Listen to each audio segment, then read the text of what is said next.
বিশ্বনবী ইস্তিগফারের অনেকগুলো আলফাজ শিখিয়েছেন। সবচেয়ে সহজ যেটা শিখিয়েছেন সেটার নাম হলো আস্তাগফিরুল্লাহ। বিশ্বনবী জামাতে সালাত শেষে সালাম ফিরিয়ে আওয়াজ করে পড়তেন আল্লাহু আকবার, তারপরে 3 বার পড়তেন আস্তাগফিরুল্লাহ আস্তাগফিরুল্লাহ আস্তাগফিরুল্লাহ। পড়ার দরকার আছে না নাই? পড়তে রাজি আছেন তো? সালাম ফেরানোর পরে কি পড়বেন? নাকি দোয়া করার জন্য পাগল হয়ে যাবেন?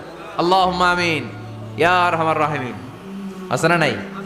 পাগল হয়ে যায় দোয়া করার জন্য, কিন্তু তাসবিহগুলো পড়তে চায় না। বিশ্বনবী লম্বা তাসবিহ পড়তেন, সালাম ফেরানোর পরেই আস্তাগফিরুল্লাহ পড়তে রাজি আছেন?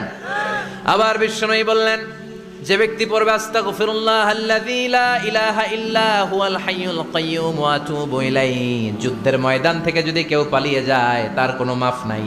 এটা অনেক বড় কবিরা গুনাহ। আত-তাওয়াল্লি মিন ইয়াউমিজ যাহফ, যুদ্ধের ময়দান থেকে পালালে ওর কোনো মাফ নাই।